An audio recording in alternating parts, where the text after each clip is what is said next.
प्रभु की इच्छा जो होती है, यह तो आप जान नहीं पाते, लेकिन प्रभु हमारे लिए, देव हमारे लिए वही करते हैं जो हमारे हित में होता है, हमारे लिए अच्छा होता है। एक छोटा सा दृष्टांत, जब राम जी वनवास को चले जाते हैं और उधर भरत ननिहाल से अयोध्या आ जाते हैं, तब उन्हें पता चलता है तो वे राम जी के पास चित्रकूट चले जाते हैं। राम जी से आग्रह करते हैं कि भैया घर चले, परंतु राम जी तो अपने पिता की आज्ञा का पालन करते हुए वनवास में आए थे ना। 14 साल तो उन्होंने वनवास में निकालना ही निकालना था। उन्होंने कहा कि मैं पिताजी की आज्ञा के विरुद्ध नहीं जा सकता।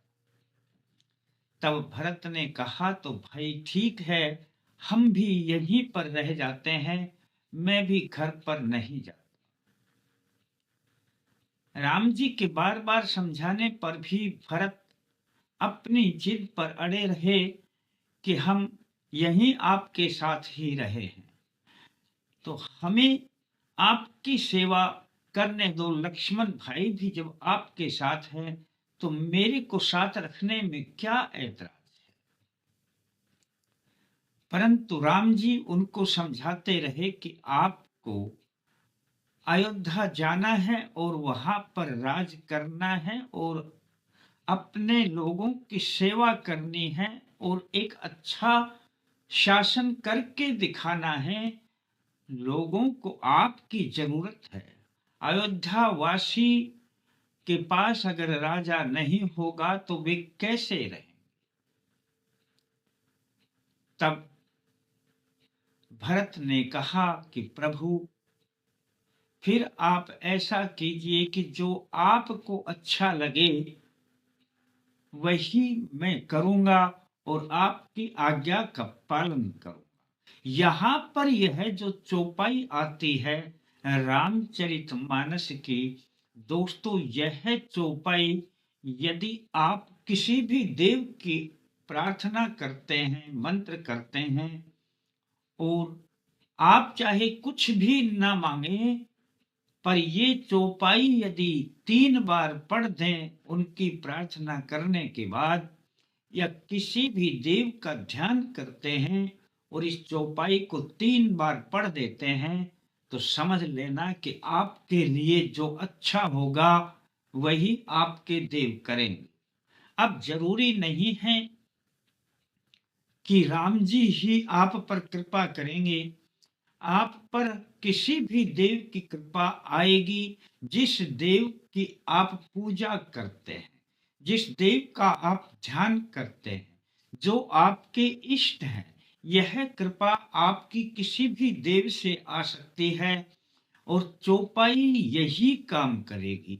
रामचरितमानस की यह चौपाई यदि आप किसी भी देव का अपना मंत्र या जो भी पूजा करते हैं, कैसी भी पूजा करते हैं, चाहे आप हनुमान चालीसा ही रोज पढ़ते हैं, और अगर वह पढ़ने के बाद ये 3 बार चौपाई बोल देते हैं, तो समझ लेना कि आपके ऊपर जो आप चाहते हैं, अपने मन में इच्छा करते हैं, उससे भी अधिक आपको मिलेगा, क्योंकि भगवान प्रभु देव आपको वह सब देंगे जो आपके हित में है और जो प्रभु को भी अच्छा लगता है। तब भरत ने कहा है कि हे प्रभु, आप जो कहें वही मेरे लिए अच्छा है, तो आप बताइए कि आपको क्या अच्छा लगता है। तब इस चौपाई का वर्णन भरत जी के द्वारा किया गया है। चौपाई मैं बोल देता हूं, याद कर लेना, आसान है, आपकी स्क्रीन पर मिल जाएगी, डिस्क्रिप्शन में भी मिल जाएगी। और याद भी हो जाएगी। अब चौपाई को तो याद करने में भी कुछ नहीं जाता है। सबसे पहले मैं चौपाई को दोहरा देता हूँ। जेहि विधि प्रभु प्रसन्न मन होई,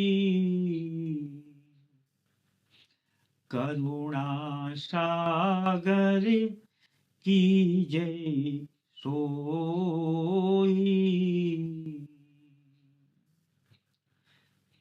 जिस प्रकार भी हे प्रभु आपका मन प्रसन्न हो, आप जो चाहते हैं कि आप उसमें खुश हैं, हे करुणा के सागर आप वही कीजिए।